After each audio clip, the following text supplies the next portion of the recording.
guys, it's Sam and this is my June wrap up. I read 11 books in June. Now a lot of those were novellas because I'm doing a little project for the Hugos that I've talked about recently. And 2 were books that I'm not really gonna talk about much here, that I will talk about my other channel that's linked down below if you want more stuff on hobbies that I have outside of this. Witchy stuff, psychology stuff, plant stuff, whatever. But 11 books, 9 of which I will be talking about, and a pretty wide range with some new favorites in here and some disappointments. Also, if you mention this hand, you're homophobic. The first book I read in June was The Witch's Heart by Genevieve Gornichek. I think I'm saying that name right. This is a standalone adult fantasy that is following Norse mythology. This is what Circe was to Greek mythology, but for Norse mythology, following our main character who in myth was the wife of Loki and was the mother of monsters. But this is fleshing out her story more, attaching her to a bunch of different other parts of mythology, and just giving her a voice and agency within myth. There are triggers in here for kidnapping and potential miscarriage, just general gore and violence and stuff that you see in myth. This was the book that we read for the Bibliothecary Seasonal Book Club, and I've already done a full video review on this, so I will link that on the screen, but we will also be doing a live show discussion of this later on today, actually. So if you want to join us, the link for the Bibliothecary is on the screen. We will be doing live shows for each of the book club books, and there's a ton of other perks that you get over there, so check that out if you want to be a part of that. But I ended up really loving this story. I love these mythological retellings that center women that don't tend to have as much agency in stories, that give us more of a backstory on these women and just have you fall in love with these characters, and that's exactly what happened here. The downside of this for me was that I wish Loki would have been a little bit more fleshed out than he was in this story. Like, he definitely felt like more of a set piece that was moved around to impact her in different ways, and I never really understood like why she was ever really even attracted to him. But her as like the mother of monsters and as a mother and just her story, there's also some like sapphic stuff in here. All of that I really loved. Even like the passage of time, while sometimes you're like, wow, a lot of time is passing and like it's not really, I'm not really feeling that necessarily in the story, and it can feel a little bit disjointed. I think that's so intentional because these are immortal people. So it's like, yeah, to them, the turn of a page is like 300 years.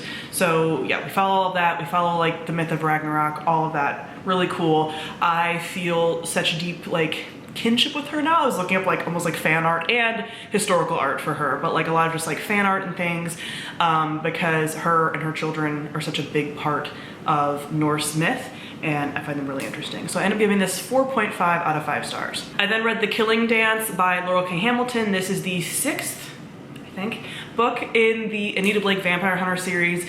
If you've been following along, I've been rereading this series, which was a series that was like my favorite in high school and college.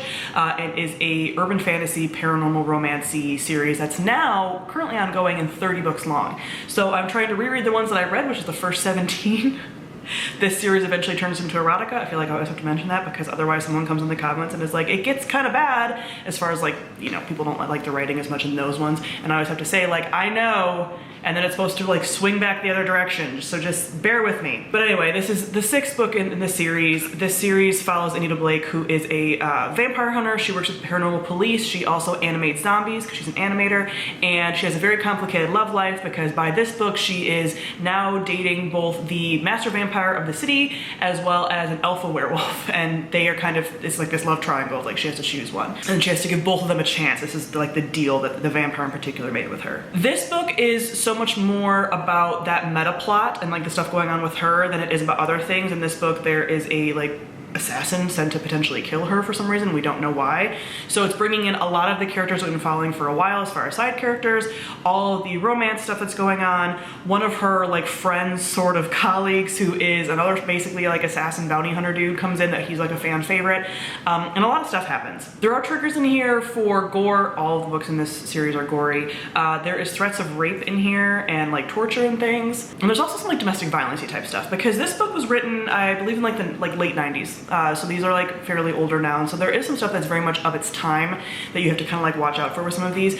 I still feel such nostalgia for them. I still really appreciate a lot of things about like the writing and characters and things. However, there's some almost like domestic violence-y type things that could be triggering in some of the dynamics that end up happening within this relationship that like when I first read it, I was like, this is bad, but like maybe it's not. Now I'm like, oh man. So yeah, that like the alpha male shit that you can kind of get even to this day in urban fantasy, like definitely pops up here, but I do think that the narrative does show that it's not good, like it's not romanticized, but just know that that's a thing. But what this does for the meta plot, I really enjoy, because there's a lot of like just magical relationship, not even like just romantic, but like just the way that all these characters are like interacting and things, like a lot of things sort of leap forward in this one. So I really like this one, even though there's some stuff that's like, that happens, that's like really tense and everything, but I gave it 4 out of 5 stars. I just like the meta plot of this series overall. Then I read The Book of Night by Holly Black. This is the first in what's now confirmed to be a duology, but when they originally came out, it was advertised as a standalone and marketed as a standalone. This is Holly Black's first foray into adult fantasy. This is a contemporary urban fantasy-ish story. Follows the main character of Charlie, who is a thief who used to work with or against, sort of, depending on who she was hired by, these like shadow magicians. Shadow magic is what this world is sort of like based around. It's our world, but then a lot of people have like shadow magic. They can manipulate shadows, they can do stuff with shadows. And she gets pulled into like something that's happening around this book that people want, and how this connects to her past and how it connects to her boyfriend who doesn't have a shadow, and that scene is like very weird and all this stuff. I've done a full review for this, so I will link that on the screen. This is also our House Salt book club pick, so this week, in like 2 days, a day. I don't know time. We'll be doing a live show for this, so check that out. We'll all be talking about it. I think it's going to be an interesting discussion. This does have triggers for gore, murder, torture. There's some self-harm stuff because shadows respond to blood. There's also some like drug use and abuse things going on. So typical of a lot of YA authors that then bridge into adult, like their first foray into adult has to be like extra dark and gritty. This was, I wouldn't say it's a disappointment because I wasn't necessarily expecting to like love it because I haven't loved a lot of Holly Black's other stuff that I have read. I wasn't expecting Cruel Prince, it was nothing like that. But this had so much potential, and I find that Holly Black's books have so much potential, but then don't execute as well as I would like them to. So like the world in theory is cool, not enough is explored there, even for the fact that this is duology and there's gonna be a second book. Charlie as a main character, not even that she's unlikable, I'm just like, oh, like, it's sort of like a tired thing of like having a thief again, and like what is the point of her even really being a thief? And honestly, I found other characters like her boyfriend Vince to be so much more interesting, and I have now heard, according to comments, it was either on YouTube or it was on TikTok, I forget where I saw this, someone was commenting on a video where I was talking about this, and said that apparently originally she was writing the book from Vince's perspective, and I'm like, why didn't we just do that? Why did we just do that? That would have been so much more interesting. Anyway, there were some things with the plot towards the end and like the relationship stuff that I kind of enjoyed, and there is a bit of a cliffhanger ending. Ultimately, other characters I felt like were really flat. It felt like it needed more. I know it is a duology again, but like there's just like not enough. And I also find her writing to be like very stilted and like basic in a way that I never expected to be. It's hard to articulate exactly what it is that I don't really like about her writing. Will I finish this duology? Potentially, maybe. We'll see how I feel when the second book comes around. But will I give a lot of other chances to other Holly Black books? I don't know. I might be done after this because she never quite hits the mark for me. I give this like 3-ish stars. Maybe it's more like a 2. I don't know. It's more like it keeps going down in my opinion in retrospect the more I talk about it, because there's not really a lot that I find particularly redeeming about this, but I wasn't like hating it as I was reading it either. So I don't know, 2 to 3 stars. Then I started my little Hugos, reading the Hugo nominees for all the novellas and the novels. And I read Fireheart Tiger by Elette de Bedard. And this is, like I said, a novella. This is a fantasy novella. Follows a character who, this is set in inspired by, I believe, pre-colonial Taiwan, I want to say. It follows some of that, but it's not exactly historical fantasy or anything. But follows a character who was previously like a emissary, or she was sent as a child to live with a like rival country, rival nation, and is back and is sort of helping her mother now be like a delicate sort of go-between when that nation comes to negotiate. That nation potentially wants to take over, things like that. What we find out is that she had a relationship with the like princess of that nation, but then there's also something going on with like fire and potentially someone attached to fire, because there was a fire that happened when she was living over there as well. And so we have like this kind of thing going on. So there are triggers in here for like fire injury, and some domestic violence-y type stuff. What I liked about this is this felt like a smaller part of a bigger story. Like this is definitely a novel that I would read. I was definitely interested in some of that was going on, but it felt like it was a chunk of a larger thing. And there were some things about the like dynamic with that other person that I wasn't too sure about, because I didn't know some things culturally. Like for example, those two characters were calling themselves like little sister, big sister.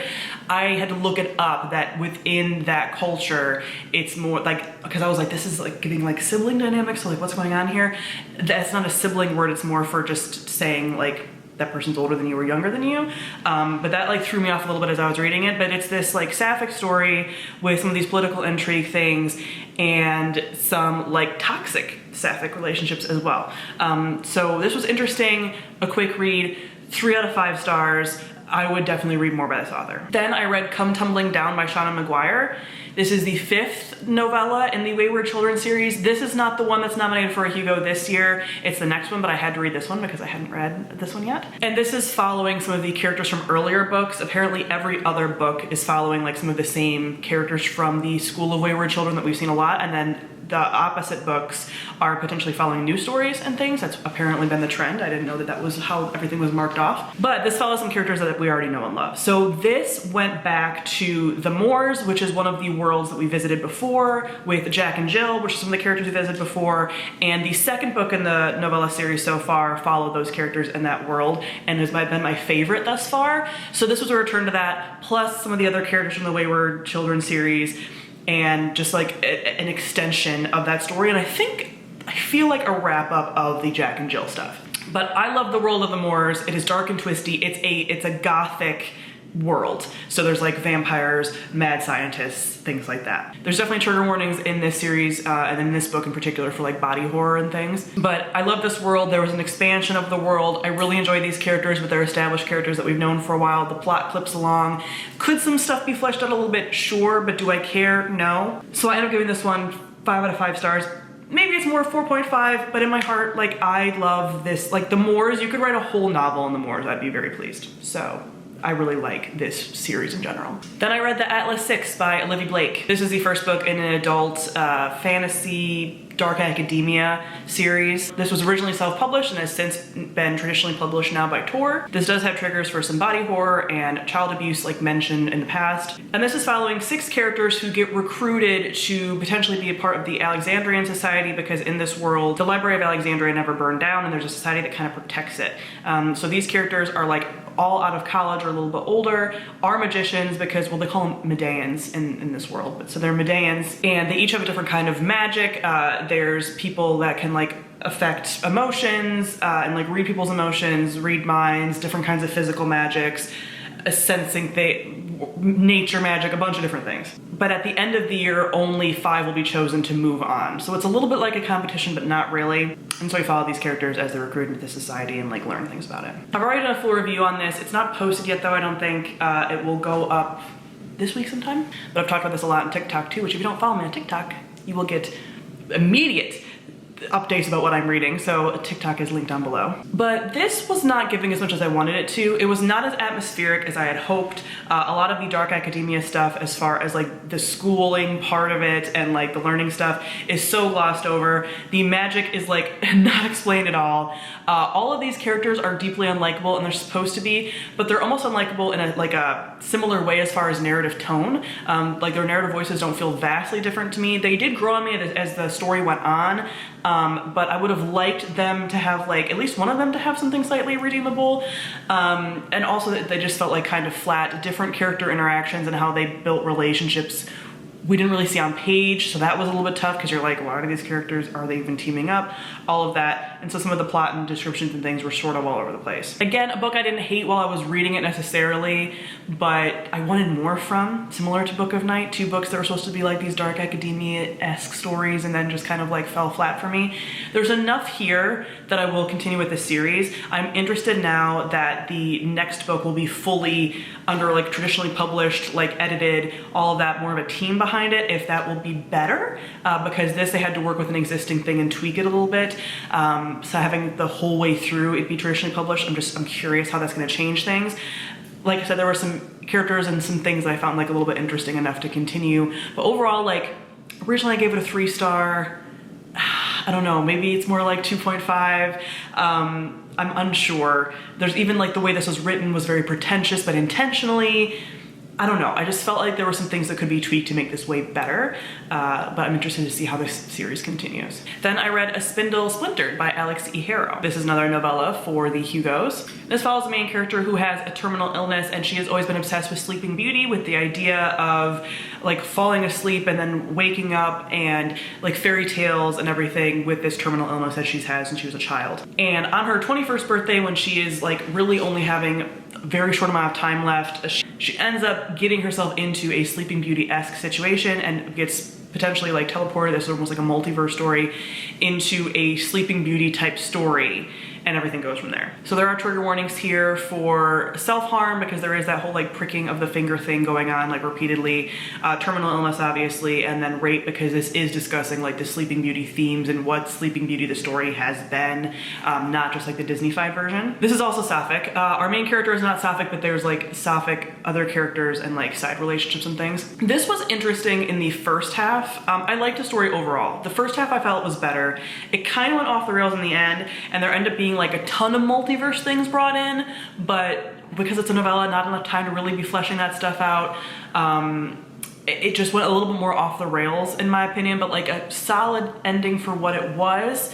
And like I generally like liked it, but I didn't love it. Gave this 3 out of 5 stars. If you like explorations of fairy tale stories and like traditional Grimm fairy tales especially, I think this is interesting. I read it on audiobook too, which I thought was really good. Then I read Chilling Effect by Valerie Valdez. This is a book I do plan on doing a full review on because I think it's a little bit underhyped. More people should be into this. This is best described as what one of the blurbs says, which is this is Firefly meets Mass Effect, the video game series. So this is an adult space opera sci-fi story, very fun, fast-paced. It's gonna be a trilogy. The last book comes out I think in August of this year. It follows the main character of Ava, who is a Cuban descended, although I think they like grew up in space. Like I don't think Earth has ever really been a thing.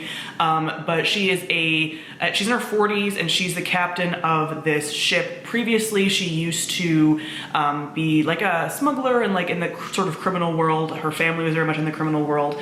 And now she's trying to like go by the straight and narrow kind of, but gets herself into a lot of trouble, and early on finds out that her sister has been kidnapped by this like criminal society who is basically blackmailing her, Ava, to then do a bunch of these like missions for them that are very hard and complicated. And so we get to follow the shenanigans. This is super fast paced, like very, always something going on.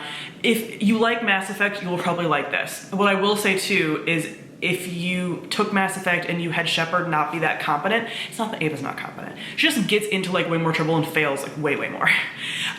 So if you are okay with that, that's what this is. There's also some like, if you take the Wayfarer series with like how vast the world is and detailed the world is, you get this too. It's not as like slow and character focused as like the Wayfarer series is, but it's kind of Wayfarer's Firefly Mass Effect mashed.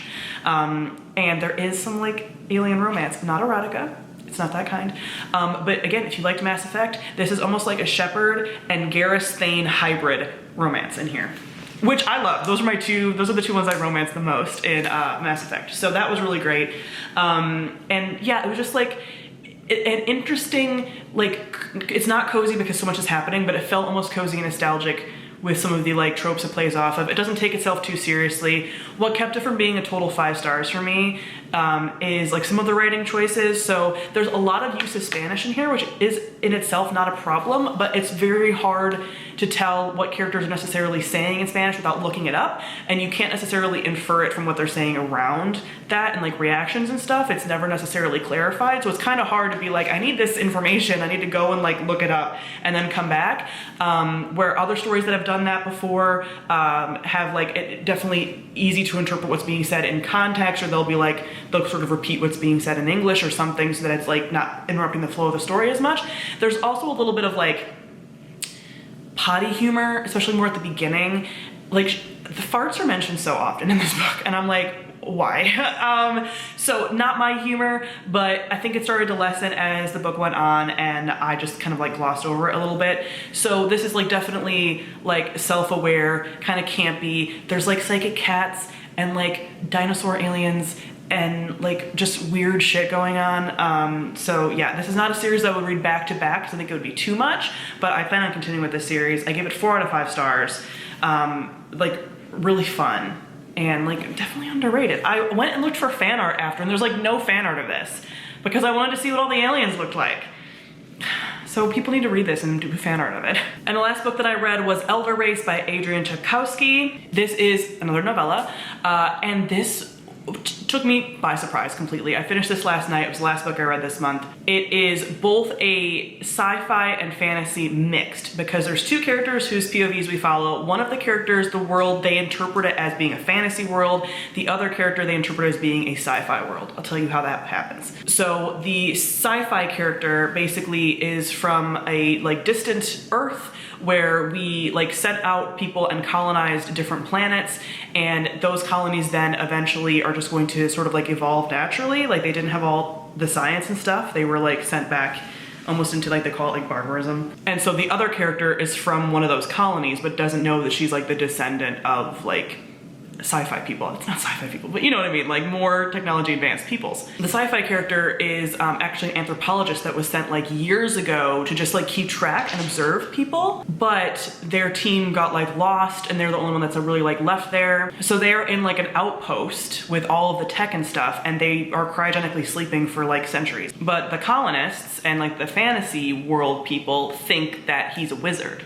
and not an anthropologist. So each chapter is either like told in almost like fantasy speak versus like sci-fi, and then when you go back and forth, you can kind of see like what is actually happening and how people are interpreting things. What's even cool is that the way that he has to translate stuff that he's saying into their language, they even hear it as like fantasy speak. Like it's so interesting. So I loved this because it was this like sci-fi fantasy crossover and how things are interpreted, discussing magic and like what is magic versus science and everything. There's also some really good explorations of like depression and things. So I will say there's a lot in here. There's trigger warnings in here for some intense body horror that I was not expecting, but you know, your girl loves body horror. I've read a number of body horror books this month, and I pretty much always do. There's also some animal death and then explorations of depression and suicidal ideation. So the character that's been there for like hundreds of years has some like depression and suicidal ideation, and that is explored here. And then there's like some multi-dimensional things going on, all in a 200-page book. I loved this. I loved the 2 characters. I loved him, his name's Nir, more, I think, and just, but like ultimately like having this world that was, I guess, not quite Horizon Zero Dawn, but like that kind of idea of like, technology is advanced, but like we don't necessarily, like people aren't necessarily living like that, and like this fantasy-esque world, and how these characters are trying to relate to each other, and this story, they go on this like kind of quest, and so it's sort of like, is it a sci-fi quest or a fantasy quest, and like all of this stuff. I really dug it. It made me want to read more by Adrian Tchaikovsky. I have been interested in his stuff before, but not enough. Like I just heard about people really liking his stuff, and now I'm like, oh my god, this speaks to me. Absolutely. So I give this 5 out of 5 stars. This is now a top contender for one of the novellas for me, because I was kind of deciding for the Hugos. I was like, okay, which one's gonna be my favorite? I'd already read A Song for the Wild Belt, and that was like my 5 out of 5 star, and I didn't expect anything to necessarily beat that. Now, this one might be my favorite of the novellas. We will see. I also think this is a really strong contender for actually winning the Hugos, but I will be talking about that more in like reading vlogs and stuff that I'll be putting out as I'm reading all of the Hugo nominees. The other 2 books that I read to go up to 11 were books that, again, I will talk about more on my other channel. One is Attached. This is a book that I read mostly for work, but also is relevant to just like personal things. This is a book about attachment. So like childhood attachment and how that attaches to adult attachment, romantic relationships, things like that. Attachment is a big buzzword within psychology and pop psychology right now. This is a very easy to understand book that goes over like the basics of attachment. Really good for like general population, introduction to attachment theory and like attachment within relationships. I give this 3 stars. It's not particularly like mind-blowingly well written or anything, but is a nice primer for attachment stuff. And then I also read Spellcrafting by Erin Murphy Hiscock, which is a witch book, so I'll be talking about it on my other channel, but one of the best intermediate kind of books that I've read on witchy stuff, and I gave this one 5 out of 5 stars. Loved it. So if you're interested in my like psychology and witchy reading, I talk about that in my other channel. So yeah, I had a great reading month. Even with the lows, I had so many like highs as far as like stuff I really enjoyed that it made up for the lows. The lows weren't as big of a disappointment or anything. So comment below, let me know if you've read any of these books and what you've thought of them, what your favorite books of this month were. Thank you all for watching, and I'll see you guys soon. Bye.